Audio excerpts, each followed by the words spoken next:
Srikrishna College for Healthcare and Media Studies. VWalk Medical Lab Nursing Diploma Paramedical കോഴ്സുകളിലേക്ക് admission ആരംഭിച്ചിരിക്കുന്നു. മികച്ച ആശുപത്രികളിലും ഫാർമസികളിലും പരിശീലനം. ദാരിദ്ര്യരേഖയ്ക്ക് താഴെയുള്ളവർക്ക് പ്രത്യേകാനുകൂല്യങ്ങൾ. കൂടാതെ ഓൺലൈൻ ക്ലാസുകളും ഇവിടെ ലഭ്യമാണ്. 9800 വനിതകൾക്ക് ജോലി നേടിക്കൊടുത്ത വടക്കാഞ്ചേരിയിലെ 28 വർഷത്തെ പാരമ്പര്യമുള്ള അംഗീകൃത സ്ഥാപനം. +2 തോറ്റവർക്കും ജയിച്ചവർക്കും പ്രവേശനം. Sreekrishna college for health care and media studies, Ottupara bypass junction, Arabian മെഡിക്കൽസിന് സമീപം, അറേബ്യൻ ടയേഴ്സിന് മുകളിൽ. ഹരിതകർമ്മസേന CITU എരുമപ്പെട്ടി പഞ്ചായത്ത് സമ്മേളനം വോൾഗ ഓഡിറ്റോറിയത്തിൽ വെച്ച് നടന്നു. CITU ഏരിയ കമ്മിറ്റി അംഗം KM അഷ്റഫ് ഔദ്യോഗികമായി പരിപാടി ഉദ്ഘാടനം ചെയ്തു.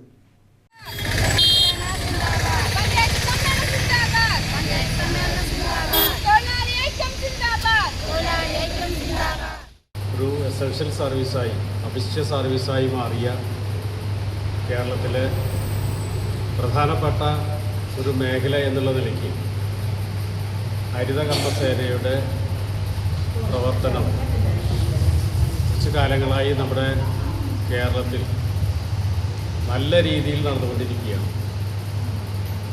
തുടക്കത്തിൽ നമ്മൾ ഈ ഹരിതകർമ്മസേന ഗവൺമെൻറ് രൂപീകരിച്ച് തദ്ദേശ സ്വയംഭരണ വകുപ്പിന് കീഴിലാക്കിയപ്പോൾ തുടക്കത്തിൽ ഒരുപാട് പ്രയാസങ്ങൾ ഈ മേഖലയിൽ പ്രവർത്തിക്കുന്ന നമ്മുടെ തൊഴിലാളി സഖാക്കൾ അനുഭവിച്ചു.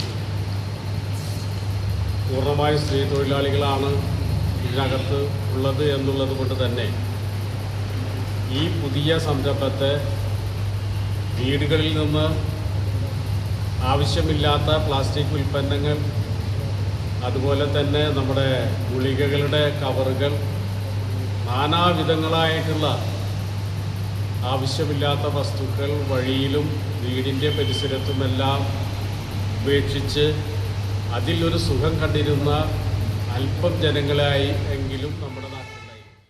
ഹരിതകർമ്മസേന പ്രസിഡന്റ് PT ദേവസി സമ്മേളനത്തിൽ അധ്യക്ഷത വഹിച്ചു.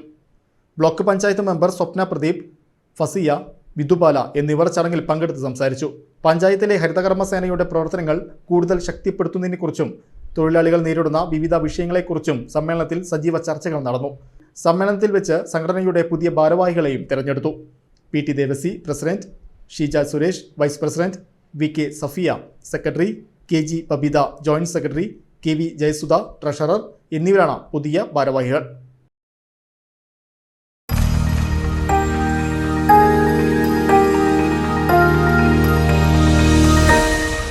You are watching VCV News.